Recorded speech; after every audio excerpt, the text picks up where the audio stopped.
I'm Megan Philippi. I teach in the architecture department, as most of you probably know.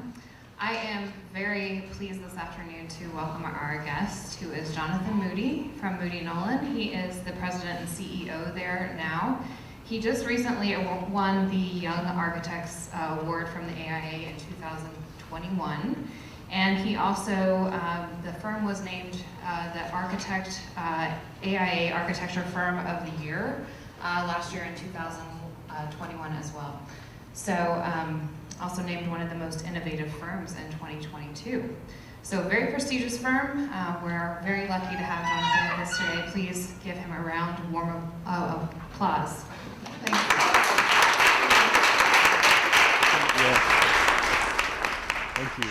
All right. Well, thank you all so much for showing up and being present and for everything that means these days. I mean, it is quite some time. I was amazed. I'm still amazed at what we've all been through the last couple of years, and even thinking about talking to some of the third-year students that have never had a traditional year of school. And I think what you're going through is quite something to be proud of. I'm honored to be able to be here in front of you and talk. What you see up here on the screen, I'll tell you a few different things. We also, when we submitted for the 2021 firm award, we also did not have the luxury of being able to gather in person. And typically for those firm award submissions, you have to have an employee photo, right? Like, here's a photo of everybody working, and we didn't have that. So what we did was, this was the cover of our book, which was we took all of our staff's faces and we photoshopped in the words diverse. That's literally, we got everybody's face in there somehow. But this was actually the cover of our submission for that award.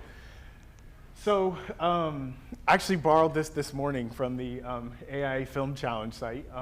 It's funny because it's harder for me to read these things from up here. It's different when they're like on the screen. But I think, if you've seen the AIA Film Challenge, I hope you would leave today with a few different thoughts. One of which is about the power of stories and how we can tell those stories. And those are extremely important. That one of the things that I have to continue to remind myself over and over and over again is while we're in school, while we're in practice, when we're thinking about all of the technicalities, all of the details, all of how does a building come together and carpet and finishes and everything, it is still not about the buildings, right? It is still more importantly about the people they serve, and frankly, the stories they tell.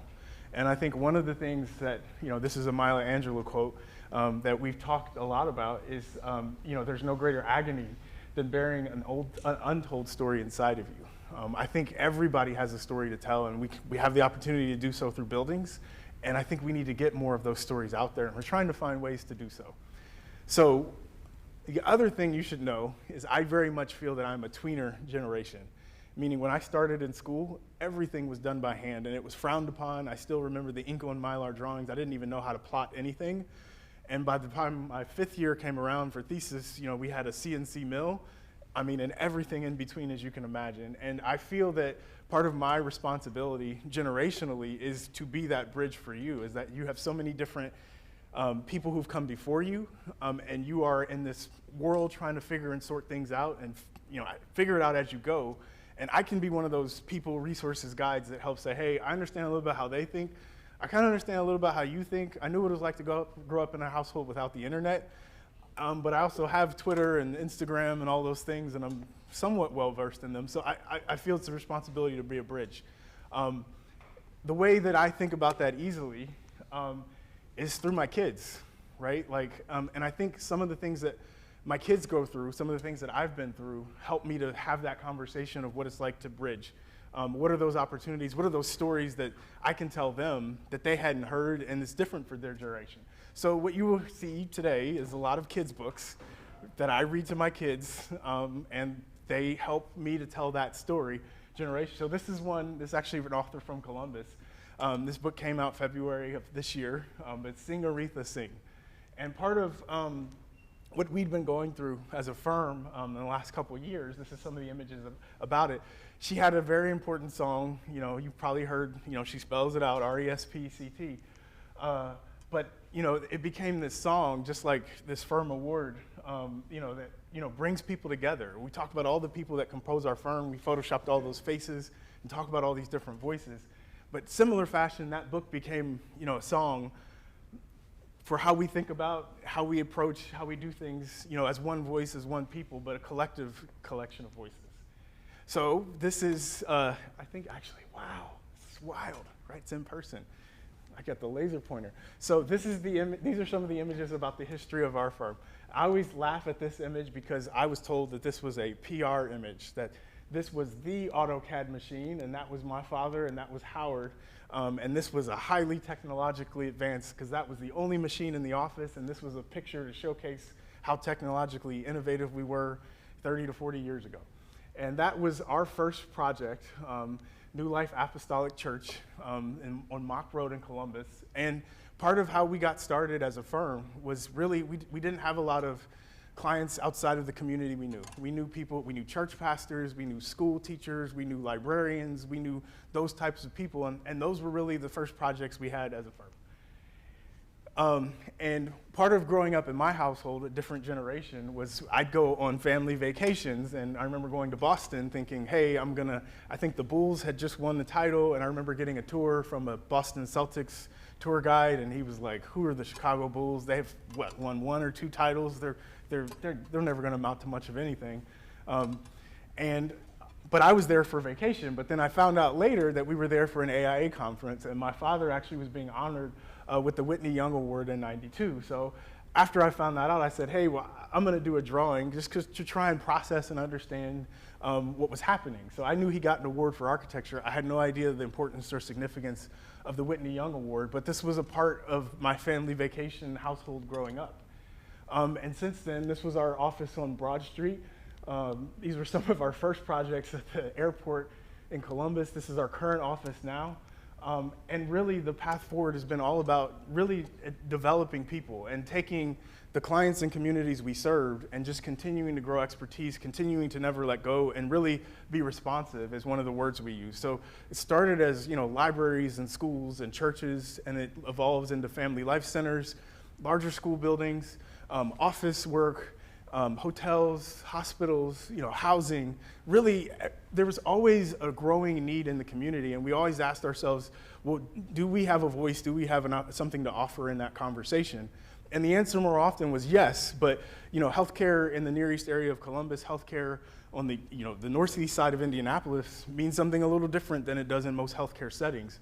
And after we do enough of those projects in these different, diverse, historically overlooked communities, we ask ourselves, at what point does 10 libraries become an expertise?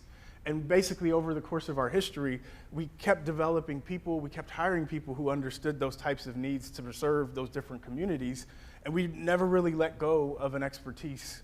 We just continued to do things, and we continued to embody. My dad has always talked about these core principles. I always go toward number 6, which is, when we're having community conversations, when we're having dialogue, there's just a right way to treat people. And as long as you just treat people as you expect to be treated, things will tend to work out. And so it was recognized, last year. It was still quite an honor. I'm still a little bit shell-shocked by it.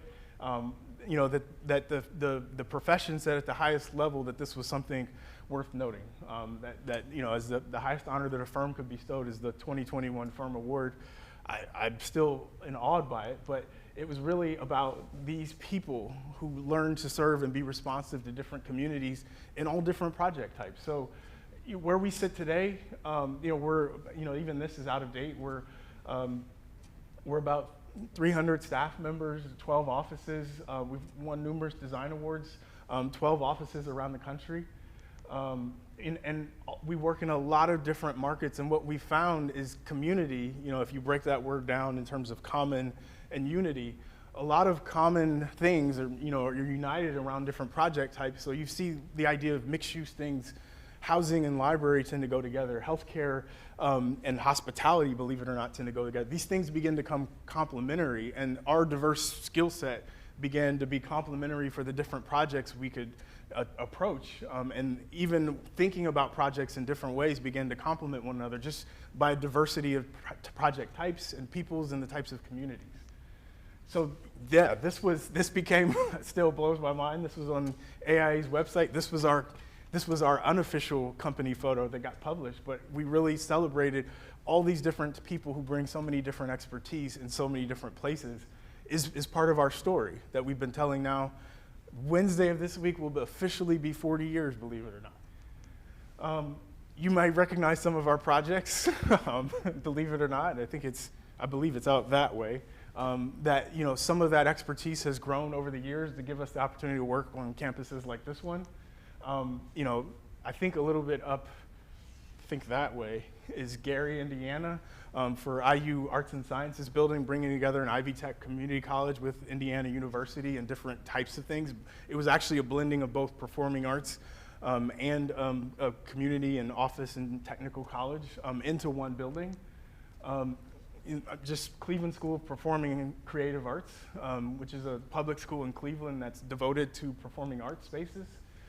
Or even ones that become really fascinating and challenging. It says, we're going to create a new college all in one city block that has to have student center components, it has to have athletics, it has to have health science, it has to have classrooms, it has to have office space, it has to have all these different pieces and parts in one place in Chicago for a new college across from the United Center. Or I mentioned, aviation work or hospitality work or convention work that all complement one another, but wait a minute, we've got a sports practice too, right? So doing an arena for DePaul University's home court that actually serves as a concert and event venue for McCormick Center is actually, Wintrust Arena is actually a part of the Convention Authority in Chicago. Or we have these things too, which is Larry Connor. I think his first challenge for us was to do an office building that matched his personality. So believe it or not, you can imagine his persona. This is actually right next to the office building. This is in Dayton, Ohio. This is a hangar for his airplanes. And he does not like to battle traffic coming to our office from Dayton and Columbus. So we actually block off an area in the parking lot where he flies his helicopter in. And we've got a second and a third airplane hangar for Larry Connor. Wellness has become a big important topic that I think through the last 2 years has been a challenge. In Pittsburgh, it's not a flat area like Ohio and Indiana. We do sports and rec projects, but we needed to build this rec center into a hillside. So I think we've just finished permit documents for this, but this will actually be an 11-story recreation center in Pittsburgh that'll go under construction soon. I think they've already begun demolition on the site. But,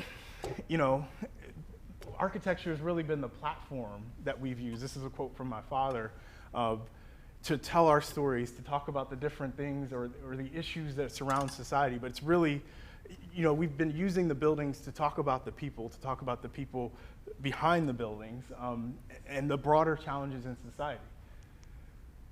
A second book for my kids, and they're 6 and 9, and this book was really one that helped us in 2020, is Daddy, There's a Noise Outside. And it just talked about, a family trying to work through and explain to their kids what was happening outside in their neighborhood. So this is one of the images from the book at the kitchen table, and the kids ask questions like this. Dad, what is civil disobedience? I heard even in studio, what is a democratic space, right? Like, what are those types of things or spaces where you can have these types of engagement?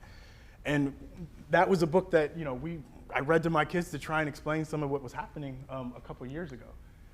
So I go back to 2020, and I remember these images were from our community meeting for Cleveland Huff Library, which is a neighborhood on the east side of Cleveland. And I remember it being a really interesting time because it was February of 2020. We had no idea what we were headed into, right? So we had all the fun, the sticker exercises, listening to kids. We're going to design a library. It's across from League Park, Caddy Corner. It'll be a neighborhood branch. It'll be fun. And I met the gentleman you see on the far right, which is Bashir Jones. He is quite the passionate city council member. He is quite a character. It was the first time I met him, and he took over the room of our community meeting, and he talked about the importance of the Huff neighborhood and its legacy, and we have to remember things like the Huff Uprising and other things that really have helped build the community into what it is.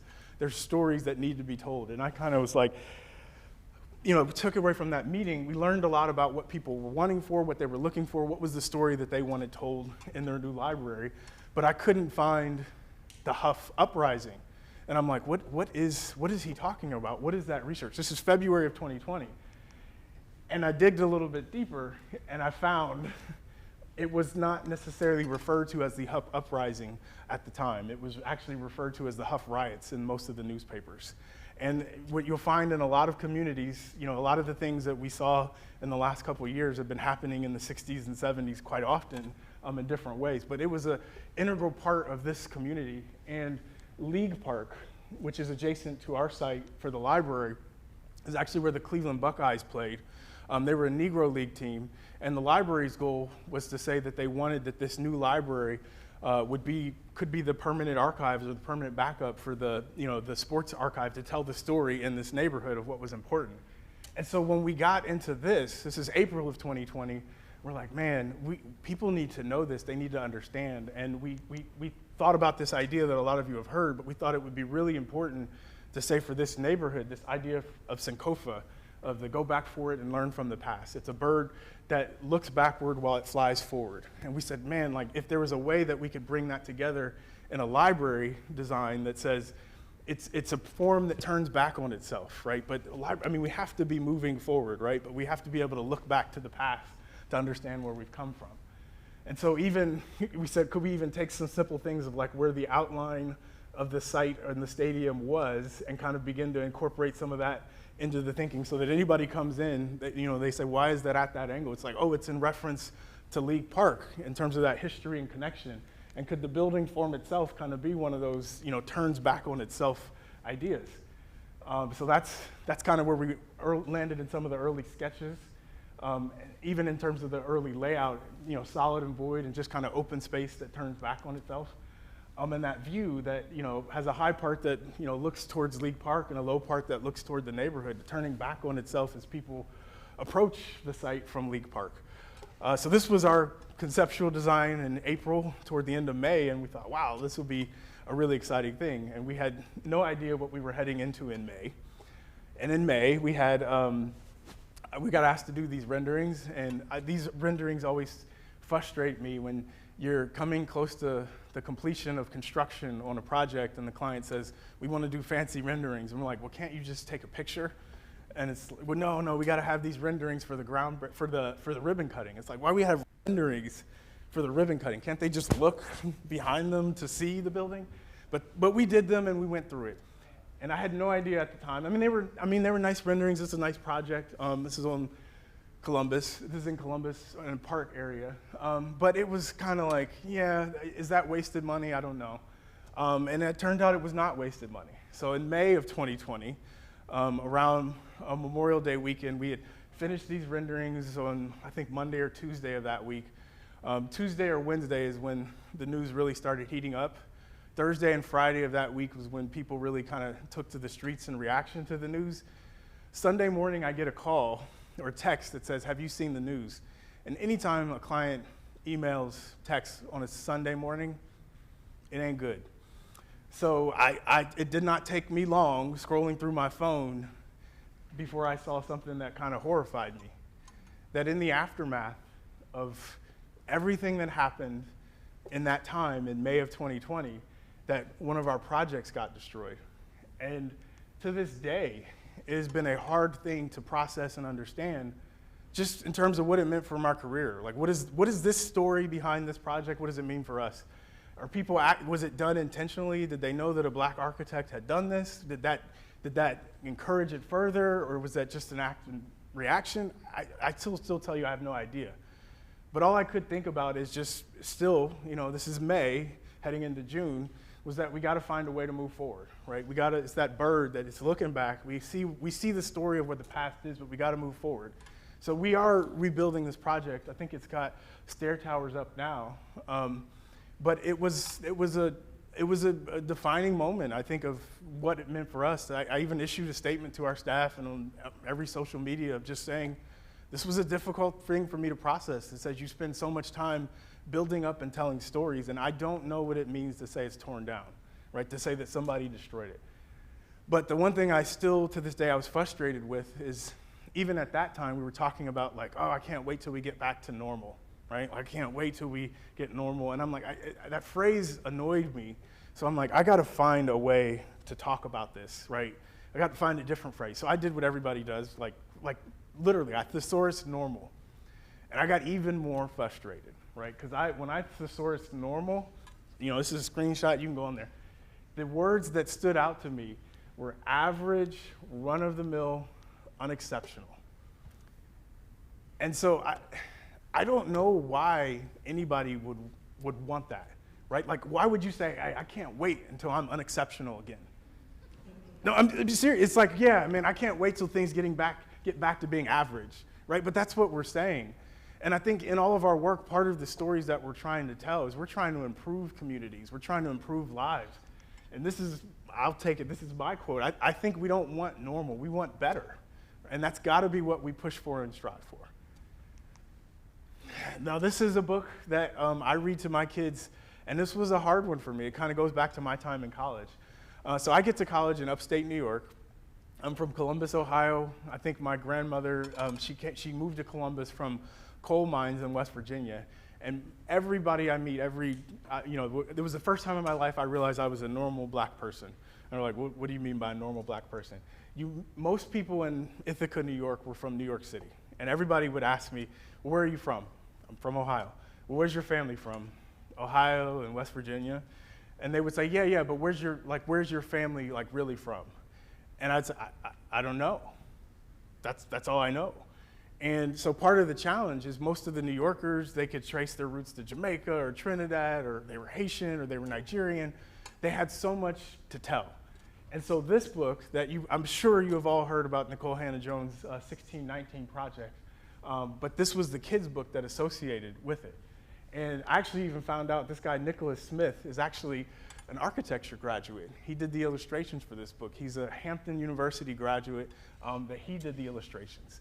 And so when I read this book to my kids, right, there was this moment where this teacher asked the students, these are elementary school students, to do an exercise.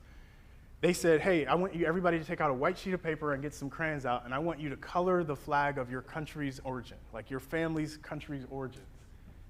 And this girl has this look on her face, just like I had when somebody said, where's your family from? And she had this quote, I do not know where I begin, what my story is. And she went home and she asked her grandmother, says, hey, grandma, where's our family from? And grandmother says, your people, and that kind of gets back to the title, your people are born on the water, right? Your story begins on the water. And she proceeds to tell the story of her people. So some of these stories that you've heard, we hear things at the end, but we don't necessarily know how they begin. So, Madam C.J. Walker is one of the most innovative entrepreneurs in history, but people don't quite know it. She did this building over here on the far right, which is in the 1920s. It was one of the first mixed-use buildings in the country, having a performing arts building, but also having ground floor retail, office building. It was a mixed-use building. It was one of those things we think is automatic today, but it was unique at the time. And so when we got asked to reimagine it, we said, well, we've got to bring back some of the history, some of the original innovation that says you got to have C and B scene space on the corner, right? What they called the coffee pot, the space that overlooked downtown Indianapolis, that reopened to the street and brought back the original story of the project and building. So this is that project now. I mean, we couldn't do much, but we did do something to reopen it. And it is now back to a functioning, running theater, but we wanted that story to be retold that says, hey, this is an innovative building. I know it's from the 1920s, but putting theater, the coffee pot, office space, ground floor retail is something that's a special thing that we need to tell the story of. Even just regular office space, the story is in the rebirth, but it's also in the origin of that story. And we worked with HCO and WDI architects out of Indianapolis on this project. And it's there and open now. It was one of the projects that unfortunately opened during 2021, so it didn't exactly have a lot of early performances, but it's there now. Another story that I really connected to, and this kind of brings me back to Cornell, and you would say, oh, how does this get back to Cornell? And this is called the Black House, and this is in Northwestern. This is in Evanston, Indiana. And this house, off to the edge of campus, and it's got this plaque out in front. And what you'll find in the story of most campuses, most universities, is like for me at Cornell, I know about the Willard Straight takeover, which basically the students went to the administration and they literally took over a building. They protested, they took over a building, said we demand an African American studies or a black studies program or a space for us. So Northwestern had one of those. It happened all across many campuses in the 60s. A lot like what we went through a couple of years ago, but a little bit different on most campuses. So this is the images from Northwestern, the takeover of the Bursar office that resulted in the university gifting this building to the students to say, hey, this is going to be a student building, and they're calling it the Black House, that they're turning this house for black students. And this was the image from, students coming out of the takeover of the Bursar. And I said, that guy looks familiar. Why do I know? Why do I know that? Like, how do I relate to this story? And what story needs to be told? And so I minored, when I was in Cornell, I minored in Africana Studies. Part of that searching for where my story begins was, taking some extracurricular classes in Africana Studies. And I'm like, sure enough, the guy who I studied under at Cornell, that's Dr. Turner, right? So literally the person who's teaching me was the person who made the way for the program to be possible at his school at Northwestern. And so it's this story that has to be told because people need to know. Because yes, there was things that happened in the 50s, 60s, and 70s to make this house possible. But it is, and we are today in this time of reimagining that story in the future. But it's for future students, it's for future generations, and embedded in everything. Those students need to know the story of how this building came to be. Right? But what really is it? And it really, more than anything, it's a place where people can be safe on campus. People feel that they belong. That, I remember one of the students during the engagement session says, it just needs to be a house where I feel comfortable, where I can sit and be without any other obligation. But what we said is that May 4th, 1968, all of that thing, all those people who gave so much needs to be embedded in the entire house without disturbing it, so that everybody who comes, any future generation of students who come here, knows that that's why they have this building, that is the story of how they got that space. Another story, and this takes back to the water a little bit. This is in Charleston, South Carolina. This is the International African American Museum, and this is the original map of the site. This is a red line of where the water was in the 400 years ago or so for Gadsden's Wharf. And this is where that site currently sits today in Charleston, South Carolina. And that red line is important because that red line is where the water used to be. Now, what a lot of people don't know is that something like 40 to 50% of all African Americans in the US today can trace their roots through Gadsden's Wharf.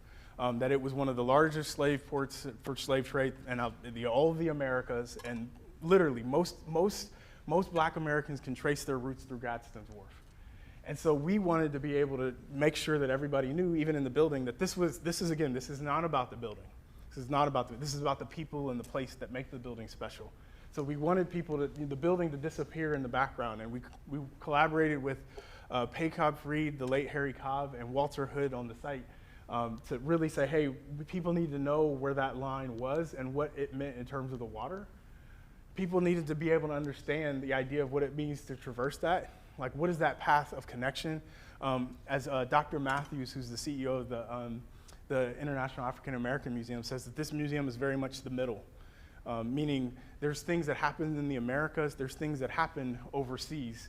This is really at the intersection of the middle. And so if I go forward, what you'll see is two different experiences on the site. So the building becomes like something that disappears in the background to focus you on the site, so that when you're walking across here, you understand as the water rises, that really what's beneath the water are the imprints of the figures who were there, is an important story that needs to be told. And that the whole progression through the site has to tell a story for people who don't have the story told. And even how you arrive up into the building is kind of a revealing thing, a really big revealing experience. At one end, it connects and gives you that feeling of and connection across the ocean, that this is what happens overseas. And at the other end, it looks back towards the Americas, and this is really, what's going to be as the exhibits are getting installed starting now, This is going to be a genealogy center where people who say, hey, what is our family's roots here in the U.S.? What could that be? And you could trace those roots now. And it's going to be a heavily technologically laden space. And they actually open the resource now. So I said, I wonder about my story, right? About our family. And like, do you think there's a chance? And sure enough, we connected some dots. It's a long story of finding out that my grandmother, who from West Virginia, that she actually had a typo in her maiden name in one of the family trees, and we got disconnected, but we retaped some of those branches together and found out that my oldest relative, my oldest ancestor on this side of the water, his name was Willis Spearman, and he grew up in Newberry, South Carolina. And so this, if you go to IAAM.org, you can look this up right now because there's a collection of resources. And so I said, wait, I wonder if I looked it up right now, what could that be? Is there a story, that connects us across the water? This is a view of the museum from the outside. And sure enough, I did. I found in the archive, you could barely read it, right? This is the Newberry district of South Carolina. And it's the, A through N or whatever to get to the ends of, A through Y in Spearman, which is an S, is in there. But I couldn't believe it. And this is really one of the most empowering moments of our story, of my family. This is the contract for his freedom. This is the first ever document that he was here, and this is the proof of where my story begins, of what I could tell our kids, of our first ancestors came through this port.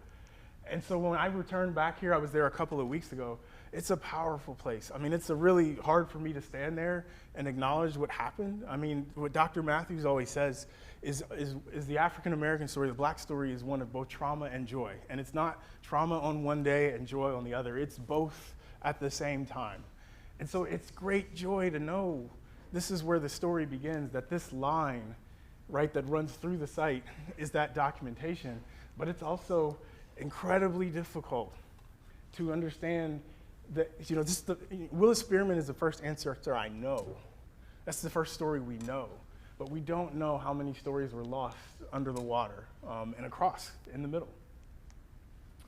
And part of what's important about even being able to be architect of record on a project like that is to tell the voices, to be the voice of the stories of so many people who don't get the chance to tell their story, right? Who don't get the chance to say, hey, there's been many voices left out of the conversation, but there's clients and there's communities and there's people who want to be able to tell their story of where their family's from. Another book, and this is one of my absolute favorites. This Kwame Alexander, if you haven't, he is quite the children's author. This book has won all kinds of awards, but it's called The Undefeated, and it talks about just so many of the people who have been historic figures, but it talks about them in a way that really is just an exciting and empowering way of telling the story, and it talks about, all the Wilma Rudolphs, the Muhammad Alis, the Jesse Owenses, and all of these figures, but the undiscovered. And I'm just a firm believer, you are the undiscovered, right? Like, you are the people who are coming that we don't know their stories. And we have to do what we can to pave the way so that we can tell the stories and uncover those things that we don't know. So this is, our Martin Luther King Library in Columbus, Ohio. And part of the story of this project was uncovering its history about the site. And knowing that, that undiscovered, those unknown changes that can be made. And part of what we pushed for in this project was creating a porch, checking my time, so that when you were out in this space, it's not necessarily about the foreground space, but it's about the background space. It's that this is a space where you can be out like you are on your porch and you can look out and say, I want to change this, or I want to do that, or I can do those things in the community. As I'm studying here, that background won't always be the same, but you have the chance to change it yourself. And so part of the story of even uncovering this was, it was quite the celebration. And we actually found out from one of our community engagement conversations that someone had said, hey, do you remember the old East Side branch? And we said, no, and they said, oh, it's on the southwest corner. And we're like, wait, that's the site of where the new building goes. And they said, no. There was a 3-story building there that got torn down, and it's a parking lot. But in the first floor was the old East Side branch. And what we had no idea through that process was that Martin Luther King Sr. came to Columbus, Ohio, some 50 odd years ago, and dedicated the East Side branch as the first branch in the country. He dedicated it to his son just after his passing. It was the first branch on this site. And here we were 50 some years later, it was 49 to be exact, close enough to 50, but 50 sounds better, right? But Martin Luther King III came back to dedicate the new branch to his father on that same site. And so that is part of the excitement and the joy, because that's my dad with Martin Luther King III. But for my dad and I to be able to collaborate on this, of these untold stories that really make this history, because people were really excited about this building. Like, I couldn't believe it. Like, they were in tears. But it was one of those moments that I have to constantly remind myself, it's not about the building, right? Like, look at this picture. Like, nobody cares, right? It's about the people. It's the statement I can't forget it. I can't believe this is for me, right? It's about the people that make those spaces and about those stories that don't get told. This is a weird story. So I remember first time I stood in front of my preschool class, and this is a part of that bridge generation, right? I did not know what an architect was, but I knew I was supposed to tell my preschool class that we're going to the library today, and my dad drew that library. So this was the Karl Road Library in 1980 something. Well, I won't tell you exactly how old I am, but this was the Karl Road Library, and it was designed in the 80s by Moody Nolan, and this was the interior of it. And the idea was it was supposed to be like a shopping mall for books, and that looks like a shopping mall, but some years later, it was time to reimagine that branch. And so we were really honored, excited to be able to tell the story of the rebirth of that branch. And we really wanted it to be a place, because the neighborhood has changed so much, and there's so many different people coming from so many different directions, that we wanted this to be a place that brought them together, that linked them all in that way. And that if we could do it in a way that brought people from even ideas of urban, suburban, and rural places together on this site, that could be three things that come together in one space as a place of connection. And believe it or not, there was actually room on the site to fit the new branch. This is the footprint of the old branch, right? That we could actually have them both there during construction, right? And we said, hey, we can actually build the new branch and still occupy the old branch. Future tip, that's a great way to save dollars on the project, so there's no moving costs. But we're like, oh, what a cool picture that would make, to have the new building and the old building there together. It has to be during construction. But there's so much more to the story. So yes, my dad designed the original branch in 1980, whatever. But Steve Glass was the project architect also in 1980, whatever. And so working with Lisa Merker, there's me, but there's Kyle Glass, right? We were actually the second generation that got to do this new branch. And just like when we opened the other branch, there were even in a pandemic, right? There were so many people who were so excited to just say, I can't believe that this building is for me, that this is a place where so many people can come together to serve the community. This is one of my secret loves. I love snow photography. So this was one of the shots from a couple months ago of the opening of it. But we know the past, present, and future, that bridge of generations, right? That it's my dad worked on it. He did so much so my brother, who was the civil engineer on this, someone asked about him, could work together on this next generation. But these are my kids. That's my 9-year-old and my 6-year-old, because this is for them, right? This is their untold story, that the undiscovered things that they'll learn in a place like this, right? So that book, the Undefeated, the way it ends is I have to read it passionately to my kids, because it means so much. It's what, if you find on our website right now, there's a "This is for us" quote, but this is where it comes from, at least for me. I tell my kids that the books, it ends and it talks about who are the undiscovered characters, and that all those people did this for you and you and you and you. This is for us. This is for us. This is for that next generation. Another book that I absolutely love, if you have not gotten a chance to watch the poem from the inauguration of 2020, this is Amanda Gorman's book called Change Things. And you all should be inspired by this story, because I thought this was one of the most powerful moments in it, when this girl is looking at her reflection in the mirror and saying, I am the change I want to see, right? That I am that untold story that has to be told in the future, right? Change things where they're inside of me because I'm the change I want to see.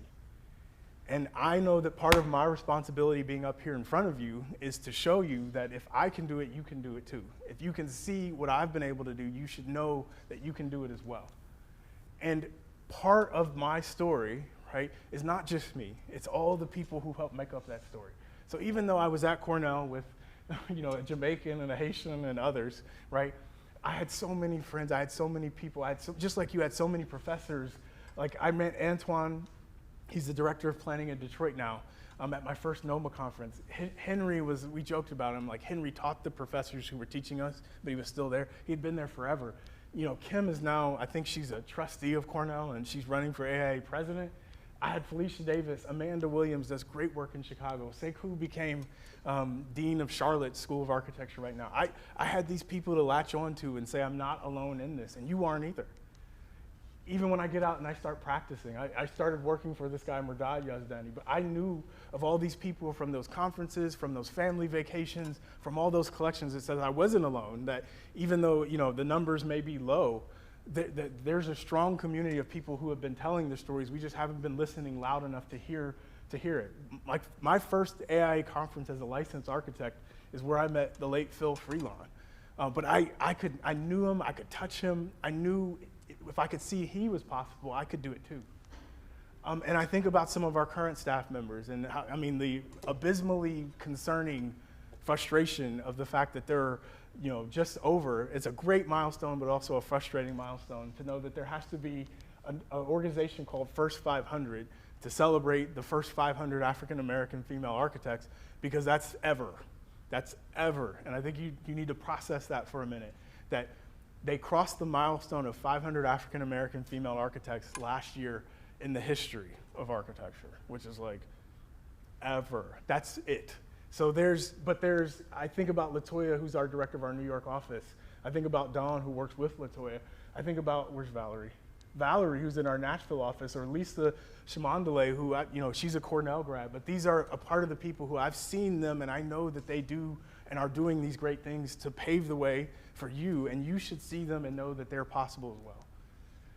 Because, when you see something and you can touch it and see it, it takes on a new level. And so part of, I think this is one of the last few projects I'll talk about. Part of what my dad's charge for us was to say, if you could give people tangible examples of how things could change, like even if it's just one house in one community, that it could be like a drop of water in the ocean that might begin to create waves and ripples.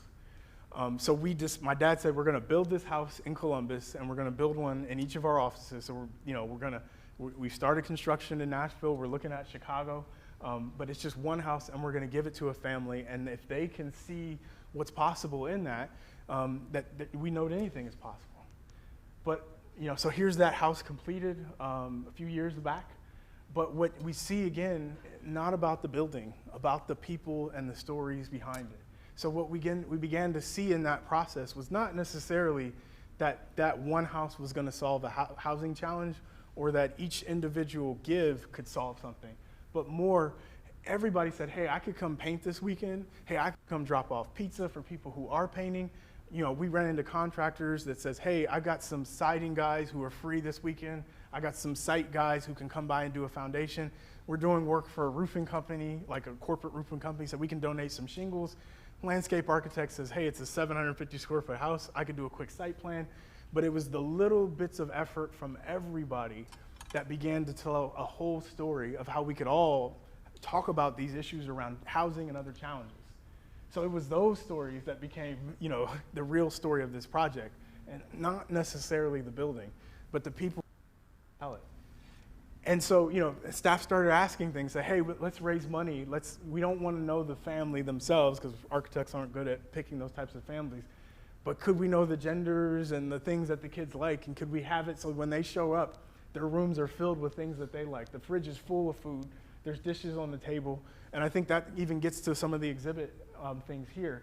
But it begins to ask a broader question about some of our societal challenges around housing, of what can we each do to be a part of that story. And it doesn't have to be that you build thousands of units, but what one thing you do that can add up. And so we're going to continue that, right? So it's now a story of Nashville, but it's a collective story of our 300 staff that begin to add up to tell this story of what we can all do. And it begins to build on, some of the broader stories about what is the future of the profession, who are the people who we think need to be involved, how do you get involved and encourage and inspire someone else to say, hey, you can be a part of telling the new story of your community. And how do we continue to tell those stories?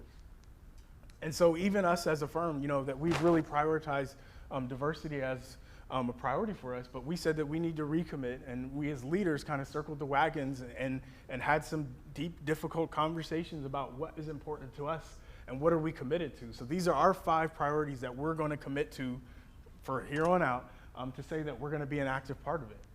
And we started a conversation series that says we're going to continue to talk about these things and to be sure that we are walking the talk.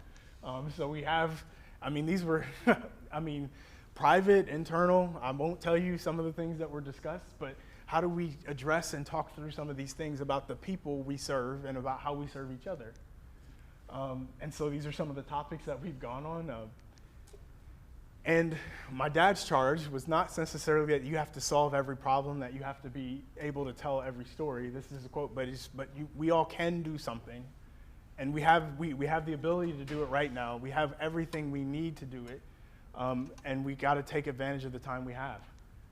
So another book that we've been telling is what are these continued stories that we tell to another generation? So we got the joy of being able to collaborate with Gary Vance, right? He's here to talk about, can we format this in a way that future generations can talk about and be exposed to architecture, which is this Kid Architect book series. And it is one of the things that we're most proud of. And this is now my, one of the few times I've gotten to speak in front of a group, and sometimes I have no idea if the words I'm saying resonate, if anybody really cares, or if anybody relates to this story. But I have found a couple of examples of Generalized Satterwhite, who's a student at Virginia Tech, that reached out and said, hey, I heard what you said, and I want to ask you more about what it takes to be an architect, and I'm happy to support and help because the profession needs you desperately. The profession needs her desperately. Or even when I spoke at AIA Iowa, and I'm like, I have no idea if anybody in Iowa cares about what I'm talking about.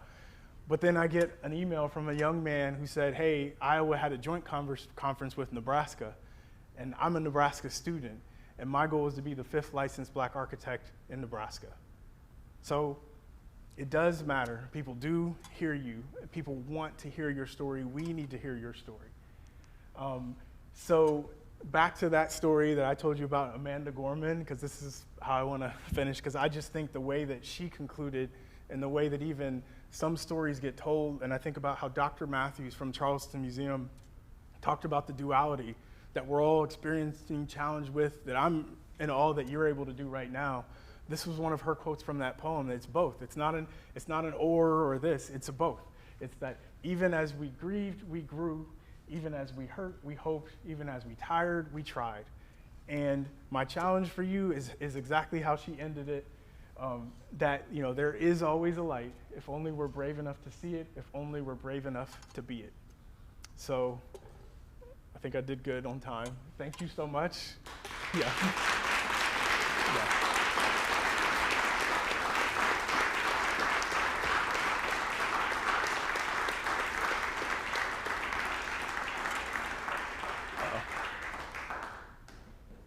I thought you were coming up to slap or no. I had to make sure these days, you never know. So I had to make that joke, right, at some point. So. Well, I'm not going to come up like Will Smith. Yeah. How you doing, man? We met at the NOMA conference in Houston a few years yes, ago. You had our students sitting at yes. the table. I remember a presentation you gave on Third World here. Oh, yeah. Yeah. Wonderful. I see what you're doing when you have a Nashville office. You're doing some major work at Tennessee State. Yes. And you're kind of doing a lot of work for HBCUs. Yes. Would you like to talk about any of that? Yeah. So I don't even know where to start with HBCU. So our firm's history, again, we worked with communities that we knew. So we felt at home and comfortable with historically black colleges and universities. There's about 120 nationwide, and we've worked on 30 to 40 campuses. And what you find in a lot of those schools is we're in a very interesting time right now, because a lot of those schools typically only build one building every 20 or 30 years. So I think about the Texas Southern Library, I think about Meharry Medical Student Center, I think about, like, I was at Hampton and we did their student center.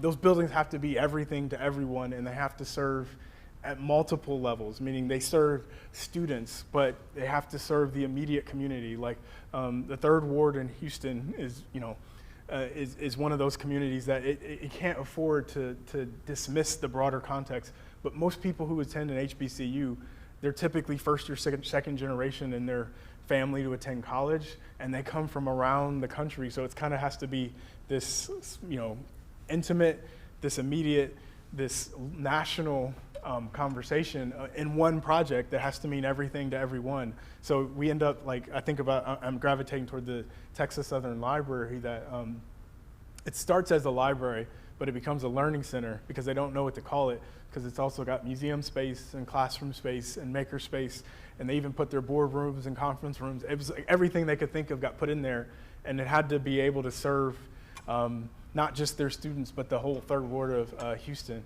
But I think the interesting dynamic right now is that I think a lot of the HBCUs are seeing upwards of 25% growth in student enrollment. So they're having to evolve really fast. So you mentioned the other TSU, or the TSU, Tennessee State University, where their need for student housing has grown through the roof. So they need housing units yesterday. And the types of, I'll say, social spaces that surround them need to be thoughtful about, things like, could you have a probate, or could you have other types of events or gatherings there that are a little bit different at HBCU than that would be at, say, a Ball State. But we've got a long history of working there. But actually I can't talk about some of those. But yeah, TSU is one of those projects that's happening around student housing. Yep. Yeah. Yeah. Oh, Gary? Yeah. Jonathan, Ball State traditionally has 30 to 40% of its freshman class are first-time students, first to come to college in their family. This is not an easy program to be a first-time student and not have it. Can you just speak to them a little bit about inspiration and getting through the program? This is not an easy program, and imagine going through it if you're a first-time college student. And also imagine, trying to understand what studio culture is without being able to be in studio is even a harder thing to navigate right now.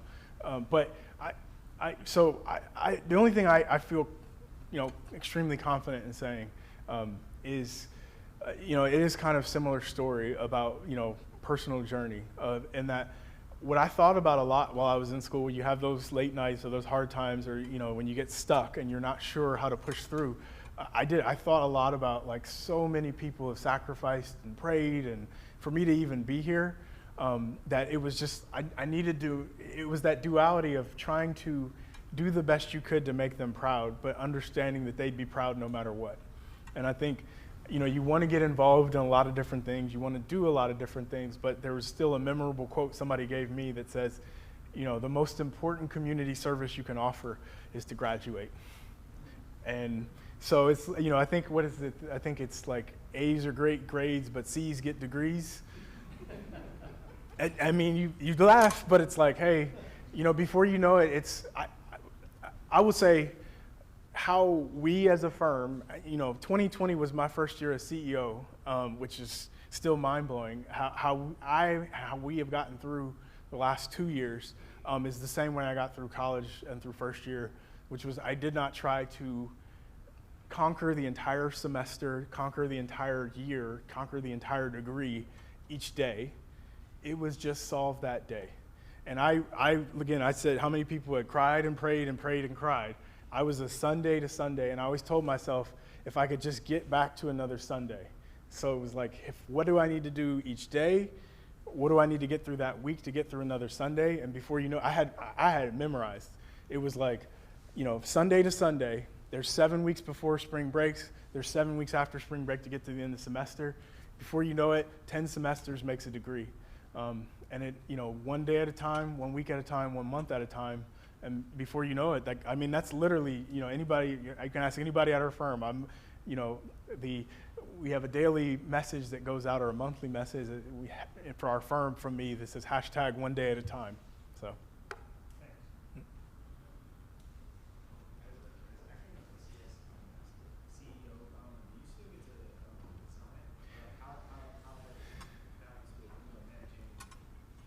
Yeah. How is balancing managing the firm with, I guess, being able to design? Yeah, so I think one thing I didn't talk a lot about was I played football in college too, and I was an offensive lineman, and I battle the duality of that because I feel that the most important part of my job now is not necessarily about the doing, but it's about moving things out of the way so that other people can do. Like, how do I move? You know, how do I block for them so that they can do the work? But I try to consistently work on 1 or 2 projects at a time that I'm literally the lead designer on. And most of the things you saw here tonight were those types of projects. Like I worked on Huff, I worked on Karl Road, I worked on the Black House. I worked on a lot of those. Those were projects I personally had worked on. Thank you.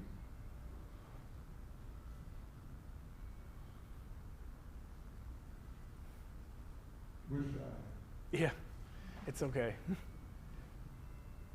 Hello. So I just have a question about more of the like the implementation side of your projects. Mm-hmm. And I was wondering, when your firm is designing a building, what are some of the barriers you face in order to implement the project? Like in how we regulate the built environment and stuff like that. There's a lot there, right? Because I think where to even start. I think like maybe one of the big barriers I'll talk about is, and it's a different for every project barrier, meaning what does community mean on that project, and what does engagement mean? Because there are clients who very much come to a project with the mindset that, and we work for clients, we work for clients with the mindset that's like, this is what I'm doing, and the architect needs to convince the community to go along with it. But to find the balance of how do we listen in an effective way while being respectful of the client's wishes is one of the hard barriers to get over. And the opposite, there's so many times that like the Martin Luther King Library project I always talk about. I remember going to an area commission meeting, just listening. We hadn't done anything. We literally had not done anything. And that's one of those projects that I said, they hated the project before we drew anything. And it's sometimes it's just getting people past their own mindset of like, look, we're coming at this from an open perspective. We're here to listen. We're here to learn. We're here to work to come to a conclusion that reflects your interests, your goals, and your desires. That duality sometimes of, they hate whatever you do before it started, and you got a client that says, we're doing this no matter what. And I always feel like our job is in the middle. How can we be effective listeners and we use the word responsive a lot, but responsive to all of those conditions, because they all have their different motivations, but they're all important. But I think ultimately, what I've said and what we told tonight, what carries it through is that story. It's like if people feel that they have a connection to the story of a project, they tend to say, if that story represents me, they feel that connection to it. Thank you. Mm-hmm. What story do you want to leave? What story do you want your firm to leave or continue? Oh, that's a hard one. Repeat that question. Yeah. Well, What story do you want to leave, and what story do you want your firm to actually continue? Yeah, so that's a hard one, and it's actually an effort. We're having a lot of those conversations right now. Part of the reason is, again, maybe to tell a little bit of the story of the firm award thing, because what they don't tell you is like you have to submit, and then you have to present, and then you have to submit more stuff, and then you're not allowed to present at the end, and then someone has to present on your behalf, and then what they tell you is after you've gone through all those steps, somebody asked for my cell phone number, and they said, we're going to deliberate on Tuesday. If you won, you'll get a call. And I will tell you, I was scared to go to the bathroom that whole day. No, I'm not like, I was like, cause I'm like, but then it's also that terror of like, what if the phone never rings, right? Like, what does that mean? And how do you deal with that? And I will tell you, I had quite the emotional outbursts, both extremes, like that trauma and joy of, man, so many people have sacrificed and done so much for us to be here.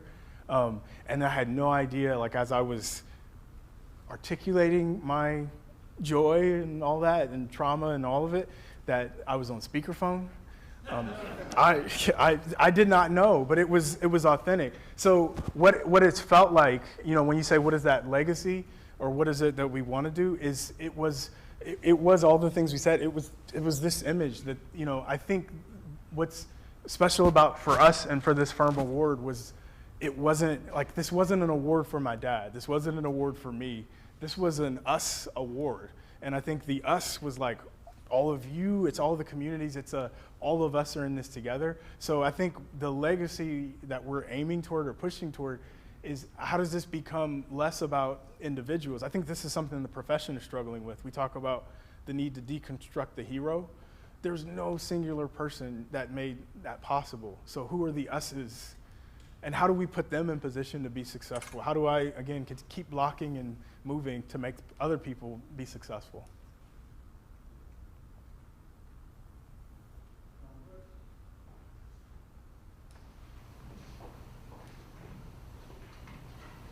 I wanted to thank you for coming and telling your story. This is an amazing story of success, and I'm so glad that you shared it with our students. Thank you. I had a question.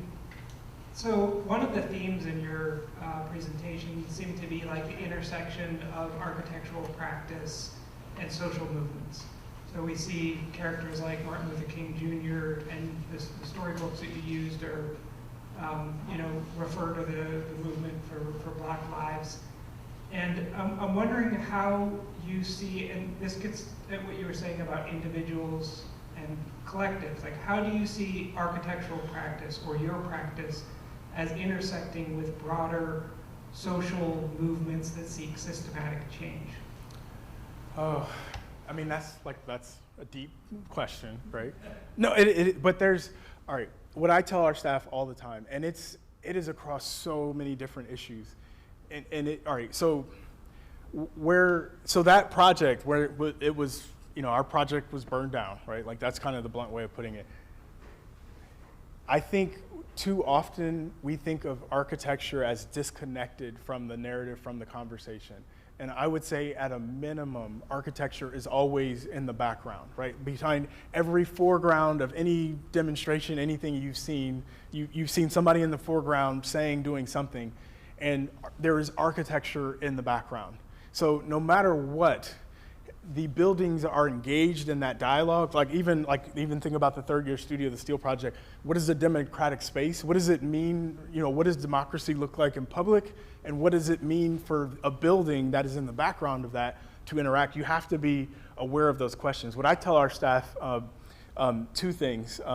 One, we can't bury our heads. What I mean by that is like, if we get hired to do a project, we can't like bury our head and pretend like I'm only doing a bathroom detail. I'm only doing bathroom details, right? It's like you gotta put your head up. You don't always have to be deep in the conversation, but you have to be aware of the conversation. So I'm gonna go there because but I think you'll get what I mean. I use the bathroom detail thing. There's a lot of conversation right now about bathrooms and schools and locker rooms, and we cannot pretend like it doesn't involve architecture, right? We can't say, oh yeah, it doesn't involve architecture.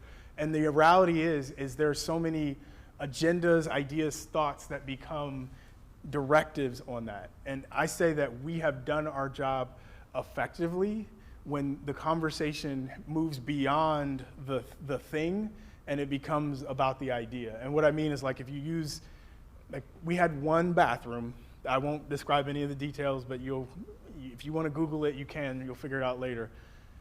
Where I'd say we had done our job as architects to help foster the conversation when the conversation was only about the word on the sign. right? Meaning like, hey, we had designed the space in such a way that it worked for everyone, that we could navigate that conversation no matter who we were talking to, and we put people in position to say, hey, you guys can debate the words on the sign. But we've done our job in terms of that conversation. But I would say what we've learned in the last couple of years is like we can't bury our heads. Like we have to be at least aware of the context. I can't tell you where to take a position in it. Like that's got to be your own personal choice, but we got to at least be aware that the buildings will be engaged in some way in the conversation. Great example. Congratulations on your work in Charleston with the museum there. We've been following it. We've had Walter Hood here, and that was wonderful as well. And in my studios, as we're doing social justice oriented work, many of you will remember I always showed the Museum of African American History and Culture in Washington, D.C. But this firm came in second on it, teamed up with, he probably said, that's a sore spot, man, why are you bringing that up? But yeah, I would encourage you all, because PREOC keeps it on his site, keeps projects that they got and the projects that they didn't get on there. And it was a beautiful, absolutely beautiful proposal, kind of an alternative approach to what Freeline and IJ came up with.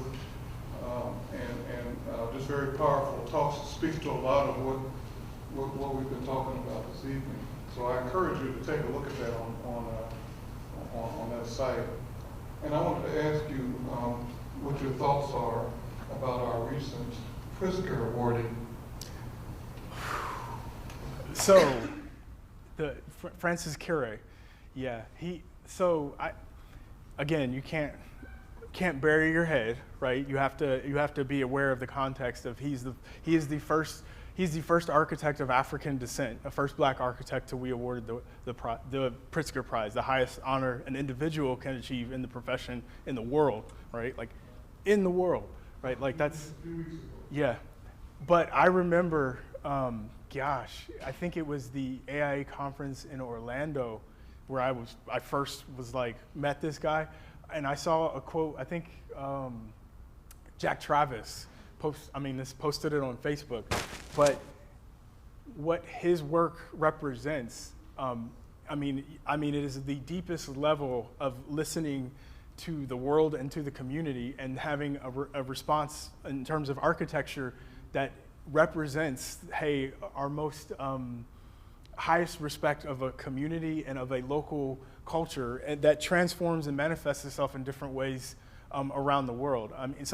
He always embodies the highest levels of sustainability. And I think, as much as I remember there's a quote he had that was so powerful. We always talk about the power of a sketch or a drawing or an idea. And he said his favorite place to draw is in the dirt, right? Like meaning, hey, this is beyond an idea or a concept that's on paper. It's like, how can you work with a community to literally map out ideas in the ground, and literally the ground that you are going to build in. He's an absolute inspiration. And it was AIA Orlando where I was like, wow, he's something. I was there as well. That was powerful for sure. We can talk about IJ, who won that project in DC and working with the late Freeline, who talked about, and Max Bond, who also passed away during the process. And we look at all this large-scale, wonderful, beautiful work that IJ's doing, but the Pritzker is recognizing folks that are grounded in humanity and doing work that's grounded in humanity. So I just think that's powerful, and we see evidence of that in your work too. So thank you. Kudos to you in that regard.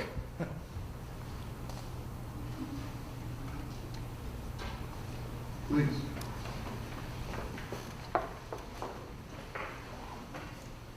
I'm a teacher out of the Urban Planning Department. Thank you for being about the work instead of just talking about it. The examples are very inspiring, and for coming here today. Thank you for the books. I think that even though they're made for children, they help all of us start very difficult conversations.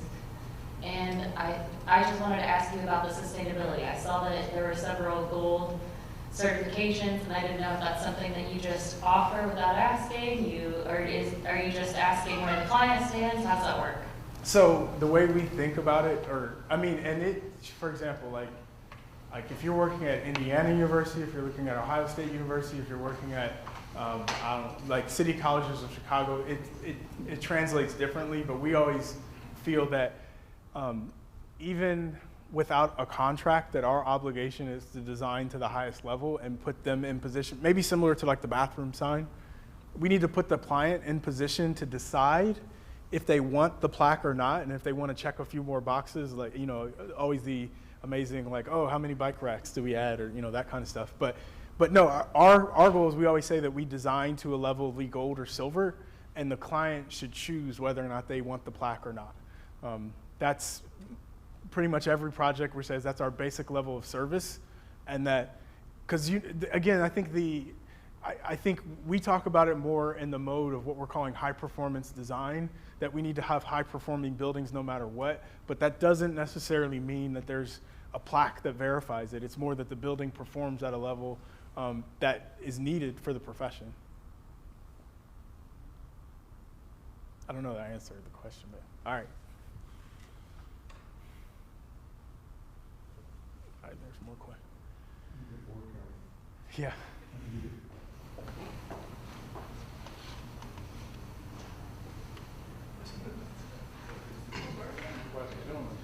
Taking into account everything from the past 2 years that you've experienced, do you think there's one singular takeaway that's going to help you move forward as a firm, professional, and just like as a person?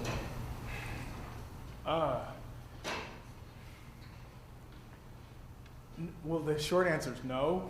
Like, there's not one, because there's just, but the thing that is just on my mind right now, and as much as like we joke about him not trying to come up here and slap me or something, but I think there's a reflection of like, we have all been through a lot, and I think the idea of not trying to conquer the world, but just to try to take things slow, and to recognize that everybody's operating from a different level of stress or whatever position they're coming from, and we have to be respectful of that. I think those are the things that I've learned, that you have to you kind of have to take things slow, take things one day at a time, and just be respectful of the fact that today might be a really stressful day for somebody, and you really have no idea what they're going through. So it's that idea of reciprocity, of just treat people how you want to be treated, and take things one day at a time, and you'll be able to get through pretty much anything.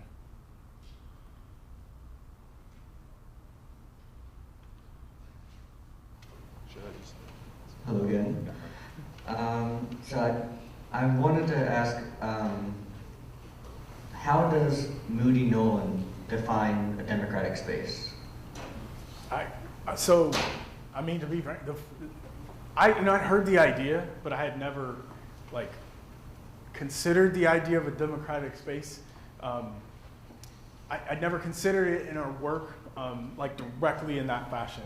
I think, all right, so if you haven't gathered, I love libraries, and I think they're one of those spaces that, they're one of those spaces that, I think the quote is it's one of the few places you can be without having to spend money, right? And so I think about some of the projects that we've done, in that, even though those are interior spaces and they're technically, they're enclosed, they're not I know some of the studio problems are around public spaces that never close. They're always open and engaged.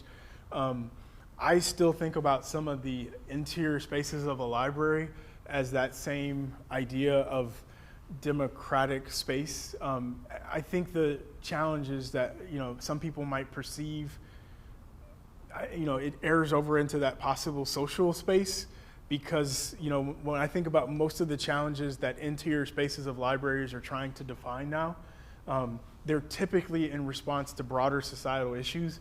In some of those community meetings, we have to convince the community that, hey, a teen space with video games is a good idea, and then they're like, why? The library is supposed to be quiet, it's supposed to be all the things that we perceive, but it's but there's a broader societal issue around affordable childcare that says most parents that lives in neighborhoods and communities that have libraries don't have affordable childcare, and if they don't have a library to send their kids to after school, those kids don't have anywhere to go. So that has to be a space that responds to a social need.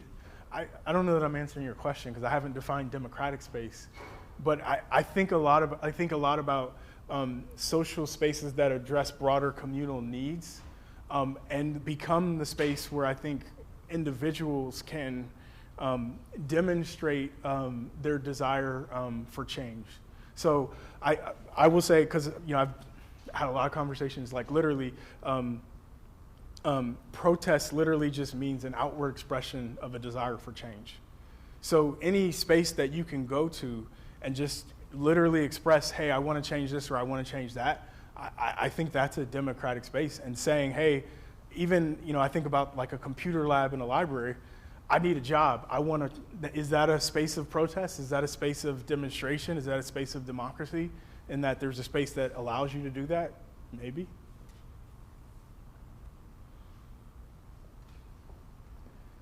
I'm doing on time. Growing up with your dad as an architect, you were exposed to architecture pretty early. When was the moment that you knew this was the profession that you wanted to go into? So I've given that an answer in a lot of ways that sometimes it's what people want to hear, sometimes it's like, so the real answer, right? And it's kind of deeper than I think it's kind of more to your question. It's not when did I tell people I was considering being an architect, but I mean, it was, what I would say, it is a part of the reason as to why we as a profession need to get to more younger people sooner, because I think the statistic is something like over 90% of current architects had met another architect by the time they were in middle school. But it wasn't until summer college, like the summer after my senior year, I had already declared a major. I was on campus in a pre-freshman summer program, and I was taking architecture classes, that I realized that architecture was not what I thought it was. And I actually like that, not the like, oh man, I want to draw buildings and I want to do blueprints and all those. I played with Legos when I was a kid, but that summer college of like, hey, first thing we're going to do is we're going to talk about space. And I was like, what? But that was a good thing. That was the moment when I'm like, you know what? This is not plans and blueprints and a bunch of math classes. This is space and light and ideas. That was the moment. I'm like, summer college was when it hit. And I would say the reason I'd say that's a problem, that was after I had already committed to a lot of debt. No, I mean, you get what I'm saying though. It's like, we need to know that sooner so we don't get stuck in like, oh, I got to third year and I owe $100,000 or something, right? And it's like, I don't want to be an architect. That's a problem.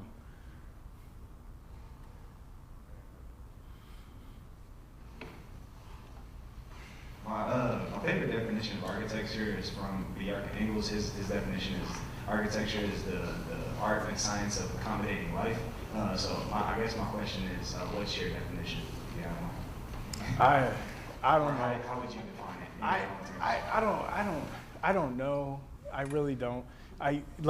It's like, I go back to like, what am I supposed to say? Like, what do I know? And like, I remember, so I think I had a whole theory class at Cornell that was devoted to defining architecture, and it went back to like, I think they said the first architect, at least historically known, Daedalus, who designed the maze, right, as the first, constructed piece of thing that embodied some form of you required to do something.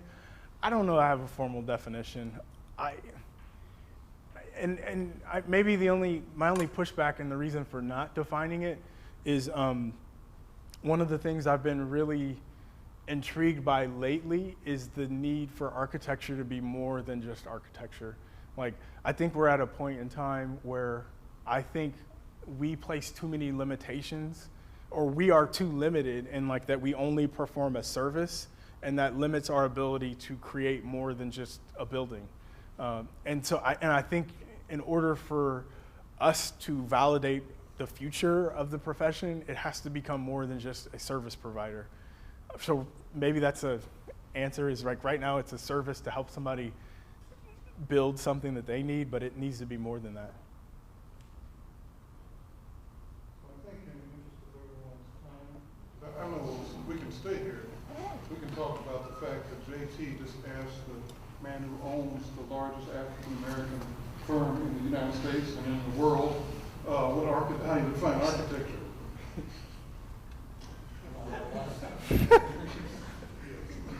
We're gonna, maybe we'll take one more, and then we'll wrap it up. All right, I think we're good.